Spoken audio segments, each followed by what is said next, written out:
자, 이제 공유 들어갑니다. 이제 소유권 파트인데, 소유권 파트는 뭐 한 세 문제 계속 나오니까, 특히 공유는 매번 나오는 부분이니까 잘 정리하시고. 자, 이제 포인트가 되는 것을 이제 노란서로 이렇게 들어갔는데, 결국 이제 공유 들어가게 되면 지분과 공유물 이렇게 나눠서 이제 일단 공부하시고요. 그 다음에 공유물에 대한 것들을 많이 물어보는데, 자, 이제 공유물을 그래서 점유 사용하고 있다 그러면 이 점유 사용이 누가 점유 사용했냐에 따라서 불법일 수도 있고 적법일 수도 있고 그래요. 그럼 불법이면 당연히 다른 공유자가 내놔라 해야 되겠죠. 적법이면 그냥 나는 이제 사용할 수 있게끔 되는데, 자, 요 1번 판례가 이제 올해 바뀐 판례죠. 자, 공유물의 소수 지분권자는 이제 주어죠. 항상 문장에서는 주어, 뭐 이런 것들 먼저 잡으시고, 다 공유물을 공유자와 협의 없이 배타적으로 점유하고 있는 다른 소수 지분권자를 상대로 그랬으니까 지금 이 공유물을 점유 사용한 사람이 또 다른 소수 지분권자란 말이에요. 자, 그러면 이게 사실은 적법하진 않습니다. 다른 소수 지분권자는 다른 공유자하고 협의 없이 배타적으로 점유 사용하면 안 되는데, 그래서 전에는 판례가 이런 소수 지분권자라 하더라도 그 부동산 공유물을 점유 사용하고 있는 소수 지분권자를 상대로 해서 자신한테 인도 넘겨줘라, 반환해라 청구할 수 있었어요. 근데 이제는 없습니다. 올해 이제 5월 달에 나온 판례가. 그래서 이건 좀 주의해서 보시고요. 대신에 그 토지 인도해라 이거 청구는 할 수 없지만은 이 사람이 사용하면서 거기다가 뭔가 설치한 게 있겠죠. 뭐 나무를 심는다든지 아니면 뭔가 설치했으면 그거는 제거해달라, 방해 배제는 청구할 수 있죠. 자, 이건 가능합니다. 그래서 1번은 주의해서 보시고, 자, 2번 들어가죠. 제3자가 공유물을 무단 사용했다. 점유 사용 나오죠. 항상 이제 점유 사용 나오면 누가 했느냐 보시고, 제3자가 하고 있어요. 그것도 무단으로. 잘못된 거죠. 그럼 이거 같은 경우는 이제 공유자든 누구든 그 공유물 인도 반환 청구 들어갈 수 있어요. 근데 여기는 이제 공유물을 반환 청구하라는 얘기가 아니라 부당이득이죠. 부당이득. 돈 내놓으라는 얘기죠. 썼으니까. 그럼 부당이득이나 손해배상 청구는 한 사람이 전원 걸 다 달라고 할 수가 없죠. 항상 자기 지분 범위 내에서만 할 수 있죠. 그래서 2번이 틀렸습니다.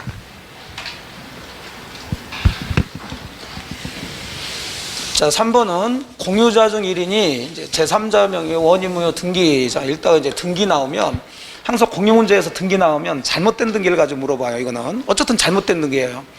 근데 이 등기가 이제 전부 잘못됐는가 일부만 잘못됐는가, 여기에 따라서 다른 공유자들이 저 등기를 전부 말소할 수 있느냐 그냥 일부만 말소할 수 있느냐 이 문제인데, 역시 마찬가지로 등기 나오면 누구 명의에 등기됐느냐 보면 되죠. 제3자 명의의 원인무효 등기됐으니까 전혀 잘못된 등기가 되는 거죠. 그럼 이건 이제 보존행위에서 공유자 중 한 사람 아무나 저 등기 전부 말소해달라고 할 수가 있단 말이에요. 그럼 말소 등기를 대신하는 게 바로 진정명의 회복을 원인한 소유권 이전 등기니까, 역시 공유자 한 사람은 진정명의 회복을 원인한 소유권 이전 등기 단독으로 청구할 수가 있겠죠. 자, 3번도 등기가 나왔어요. 항상 등기 나오면 잘못된 거예요. 그럼 누구 명의로 등기됐냐? 공유자 1인 단독 소유로 등기됐어요. 잘못됐죠. 하지만 이 사람은 소유자죠. 그러니까 이 사람 이 등기는 잘못됐지만 이 사람만큼의 지분은 유효한 것이 돼버리죠. 그러니까 다른 공유자들은 전부 말소 청구할 수는 없다. 자, 5번은 지분권을 대외적으로 주장하는 것. 자, 지분하고 공유물은 다르다고 그랬으니까 지분권을 대외로 주장하는 것이 공유물 보존행위에 해당되지는 않죠. 뭐 이런 구조는 뭐 여러 가지 있죠. 유권 대리 주장 속에 표현 대리 주장이 포함되지 않는다. 뭐 다르면 다르게 보시면 되죠. 정답은 2번이 됩니다. 자, 42번 또 계속 공유에 대한 얘기. 자, 1번은 공유 문제 나오면서 임대 나오면 이건 보존행위가 아니라 관리행위 항상. 그러면 지분의 과반수. 자, 2번도 사용수익이 또 나오죠. 그럼 사용수익 하는 게 바로 이거 무슨 행위예요? 관리행위라고, 관리행위. 그 공유물을 공유자들끼리 어떻게 사용하고 어떤 수익을 내는지 그런 걸 결정하는 것을 관리행위라고 그러고요. 그럼 관리행위 같은 경우는 지분의 과반수를 결정하게 되죠.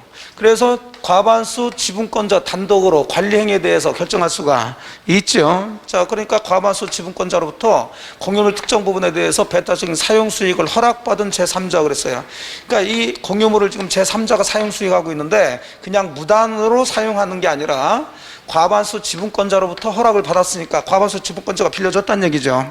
그러면 이 제3자의 사용 수익은 적법한 게 되죠. 그래서 다른 공유자는 그 부동산 공유물 반환 청구할 수가 없다. 적법하니까. 대신에 부당이득 반환 청구 들어가줘야 되겠죠. 그럼 부당이득 반환 청구도 제3자한테 할 게 아니라 과반수 지분권자한테, 얘가 빌려줬으니까 받은 임대료 중에 자기 지분만큼은 달라 들어갈 수 있죠. 3번은 뭐 다 뻔한 얘기죠. 아무리 과반수 지분권자더라도 관리 행위는 단독으로 할 수 있지만 그렇다고 나대지에 공유물 토지에 건물을 신축할 수는 없고요. 자, 4번은 이제 관리에 관한 특약이 나오죠. 공유자 간에 관리에 관한 특약을 했더라는 거예요. 그럼 이 관리에 관한 특약은 이제 세 가지를 좀 기억을 하셔야 되는데, 관리에 관한 특약을 하고 난 다음에 그 후에 공유자의 특정 승계인이 있으면 이 사람에게도 이 관리에 관한 특약이 당연히 승계되죠. 승계되지 않는다. 4번 틀렸어요. 자, 이제 보고서 간단하게 설명해 드리는데, 자, 그럼 이건 하나의 특약이니까, 자, 나중에 변경이 되면은 이 관리에 관한 특약도 변경시킬 수가 있어야 되겠죠. 그럼 이건 관리에 관한 거니까 역시 변경도 지분의 과반수로 변경하면 돼요. 전원의 동의가 필요 없습니다. 그래서 이제 여기에 세 가지가 문제가 되는데 두 가지가 정리됐어요. 일단 관리에 관한 특약 그러면 특정 승계인에 대해도 당연히 승계되는 거예요. 맞는데 틀렸고, 그래서 4번이 되고. 그 다음에 그 관리에 관한 특약은 나중에 변경할 수 있는데, 변경하려면 지분의 무엇으로? 과반수로 변경하면 돼요. 자, 하나는 그 관리에 관한 특약이 지분의 본질적 내용을 침해하는 것이라면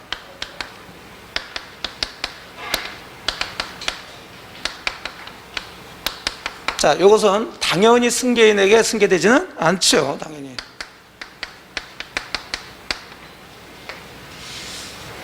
당연히 승계되지는 않는다. 자, 요건 이제 한번 우리 시험에 나와서 정답이 됐던 거지고요. 그럼 지분의 본질적 내용을 침해하는 게 뭐냐? 거기까지 들어가지 마시고 그냥 본질을 침해하면 되겠어요? 안 되겠어요? 안 되지. 사람도 본질을 건드리면 안 돼, 이거. 싸우더라도. 그래서 관리에 관한 특약 그러면 이 세 가지 기억을 좀 하시고, 그래서 정답은 4번이 됩니다.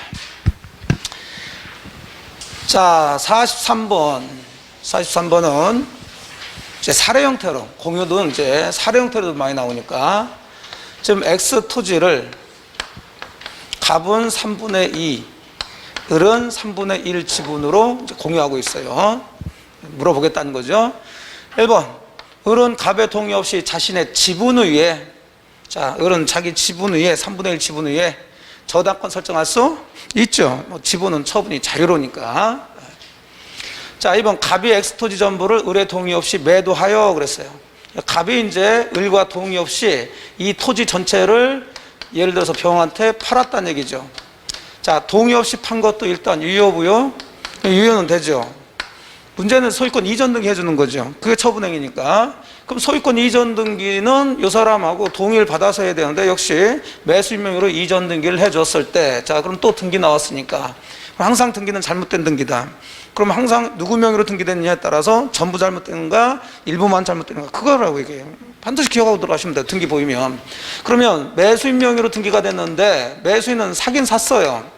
자, 그런데 그 중에 공유자 중 한 사람이 다른 공유자 동의 없이 팔아서 이전 등기 받았습니다. 자, 그러면 이 사람의 등기는 이 병이라는 사람이 무단으로 해서 등기를 한 게 아니라 사서 등기를 했죠. 그럼 판 사람의 지분만큼은 넘어왔겠죠. 그러니까 이 등기는 전부 잘못된 건 아니고 그 매도인, 즉 공유자 중 한 사람, 이 사람 지분만큼은 유효가 되니까 다른 공유자는 매수인한테 그 등기 전부 말소해달라 청구할 수 없다. 그래서 지분만큼은 유효가 된다. 자, 3번 들어갑니다. 갑은 X 토지에 대해서 병 명의로 맞춰진 또 원인무효 등기에 대해서 뭐 아까 얘기인데, 자, 또 등기 나왔고요. 병 명의로 맞춰진 원인무효 등기 그랬으니까 이제 병은 산 것도 아니죠. 그냥 원인 없이 등기됐으니까 이 등기는 전부 잘못됐겠죠. 그럼 갑이든 을이든 단독으로 이 등기 말소 청구할 수 있다. 말소 청구할 수 있다 대신에 진정명의 회복을 하는 소유권 이전 등기 청구할 수 있다.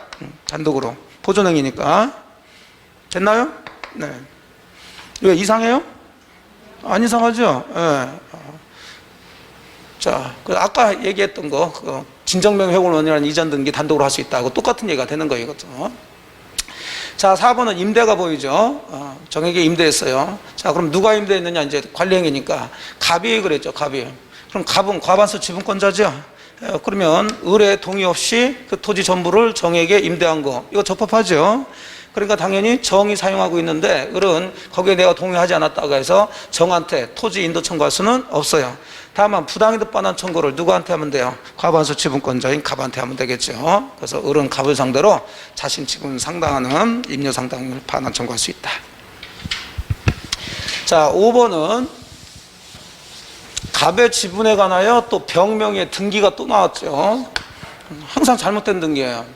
병명의로 등기가 됐는데 원유무효 등기가 됐는데, 자, 문제는 이 공유물에, 공유 토지에 대해서 병명의 등기가 된 게 아니라 갑의 뭐에 대해서? 지분에 대해서죠. 자, 그러면 이 지문하고, 자, 3번의 지문하고 똑같이 병명의 원유무효 등기가 된 거예요. 그럼 차이점은 3번은 뭐에 대해서? X 토지, 공유물에 대해서. 그 다음에 5번은 갑의 지분에 대해서.